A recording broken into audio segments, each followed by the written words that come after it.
തൃശൂരിൽ ബിജെപിയെ ജയിപ്പിച്ചത് കോൺഗ്രസ് ആണെന്ന് എം വി ഗോവിന്ദൻ. 2016 നേമത്ത് സംഭവിച്ചത് എന്താണോ അത് തന്നെ തൃശൂരിലും സംഭവിച്ചു. LDF-ന് 16,000 വോട്ട് കൂടിയപ്പോൾ UDF-ന് കുറഞ്ഞത് 86,000 വോട്ടുകളാണ്. സംസ്ഥാനത്ത് LDF തോൽവി അപ്രതീക്ഷിതമെന്നും വിശദമായി പരിശോധിക്കുമെന്നും എം വി ഗോവിന്ദൻ പറഞ്ഞു. കഴിഞ്ഞ പ്രാവശ്യം ഞങ്ങൾ ഒരു സീറ്റ് മാത്രമാണ് കിട്ടിയത്. ഞങ്ങൾക്ക് ഇപ്രാവശ്യം ഒരു സീറ്റ് മാത്രമേ കിട്ടിയിട്ടുള്ളൂ.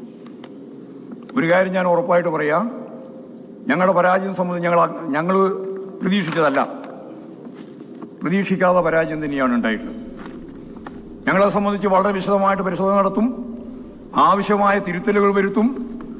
അത് ഗവൺമെന്റ് സംവിധാനം ഉൾപ്പെടെയുള്ള കാര്യങ്ങൾ, കേന്ദ്ര ഗവൺമെന്റിന്റെ സാമ്പത്തിക ഉപരോധം പോലുള്ള നിലപാട് വന്നപ്പോൾ കൈകാര്യം ചെയ്ത സാമ്പത്തിക പ്രശ്നത്തിൽ നിങ്ങൾക്കെല്ലാം അറിയുന്നത് പോലെ ഒരുപാട് കാര്യങ്ങൾ നിർവഹിക്കാൻ സാധിക്കാത്ത പ്രശ്നങ്ങൾ ഉണ്ടായിട്ടുണ്ട്. അത് ഉൾപ്പെടെയുള്ള കാര്യങ്ങൾ പരിശോധിക്കും.